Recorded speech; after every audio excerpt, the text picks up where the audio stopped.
Figuratively speaking, unlocking the magic of language.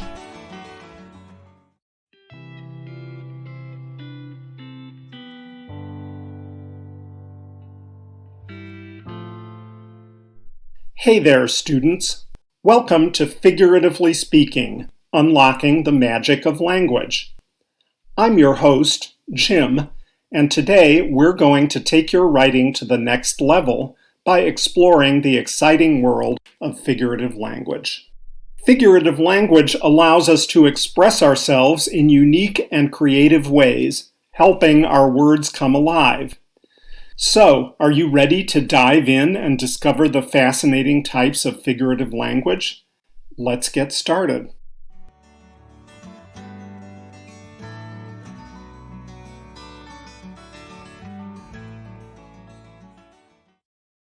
Segment 1. Metaphors and Similes. Our first stop on this figurative language journey is metaphors and similes. These two types of figurative language are like peas in a pod. Let's see how they work. A metaphor is when we compare two things without using like or as. It creates a vivid image and helps the reader connect with our writing. For example, saying, "Her smile was a ray of sunshine," compares a smile to sunshine, showing us just how warm and bright it was. On the other hand, a simile uses like or as to compare two things. It's like adding a sprinkle of magic to your writing. For instance, "He swims like a fish" gives us a clear image of how skilled this person is in the water. Segment 2. Personification. Next up, we have personification. Prepare to bring ordinary objects and animals to life. Personification is when we give human qualities to non-human things. It adds depth and emotion to our writing, making it oh so captivating. Imagine saying, "The trees whispered secrets to one another." Isn't that amazing? It's as if the trees have a secret language of their own. Segment 3. Hyperbole. Now, get ready for some exaggeration with hyperbole. If you think metaphors and similes are fun, hyperbole takes it to a whole new level. Hyperbole is when we exaggerate something for emphasis or dramatic effect. It's like adding a dash of excitement to our writing. Picture this: "I've told you 1,000,000 times." Now, no one is counting, but can you sense the heightened importance of the message? Segment 4. Idioms. Now we have idioms. These phrases may seem confusing at first, but they're a blast to use once you understand them. Idioms are expressions that don't mean what they literally say. They're like little puzzles that add flavor to our writing. For example, "It's raining cats and dogs" doesn't mean that cats and dogs are falling from the sky. It means that it's raining heavily.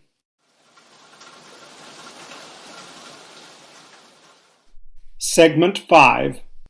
Irony. Next up, we have irony. Get ready for some unexpected twists and turns in your writing. Irony is when there's a contrast between what's expected and what actually happens. It's like adding a touch of humor or surprise to our writing. For instance, saying, "I'm so excited to go to the dentist" is ironic because most people aren't excited about dental appointments. Segment 6. Metonymy.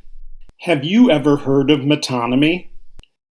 It's a lesser-known type of figurative language, but it can have a big impact on your writing. Metonymy is when we use a word or phrase to represent something else that's closely related to it. It's like a shortcut to convey a complex idea in a simple way.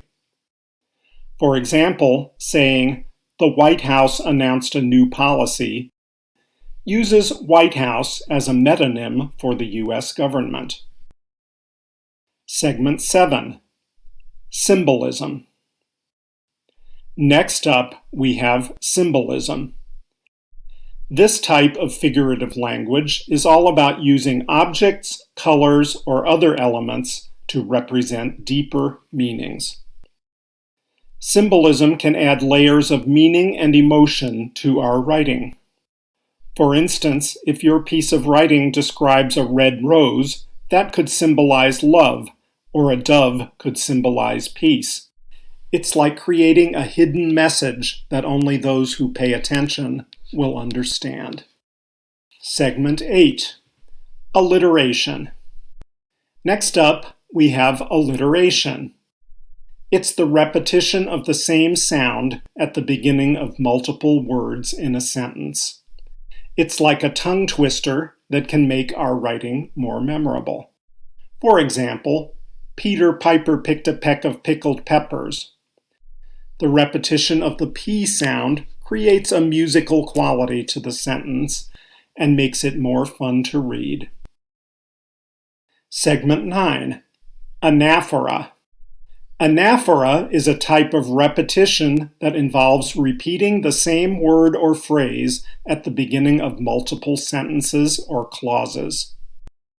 It's like a drum beat that can create a powerful effect in our writing. For instance, the famous speech by Martin Luther King, Jr., "I Have a Dream," uses anaphora to emphasize his message and create a sense of unity among his listeners. Segment 10. Onomatopoeia. Last but not least, we have onomatopoeia. Brace yourself for words that sound just like what they mean. Onomatopoeia gives life to our writing by using words that imitate sounds. It's like creating a symphony of words. Think of buzz, crack, or even sizzle. You can practically hear the sounds pop off the page. And there you have it, students, a whirlwind tour of the wonderful world of figurative language. By understanding and using these types of figurative language, you can take your writing to the next level and really make it come alive. So, keep exploring, keep experimenting, and let your imagination run wild. Remember, figurative language is a powerful tool in your writing arsenal. Keep practicing, and soon you'll be captivating readers with your figuratively fantastic writing skills. Thank you for joining us on Figuratively Speaking, Unlocking the Magic of Language. I'm your host, Jim, and until next time, keep speaking figuratively and unlocking the magic of language. Bye!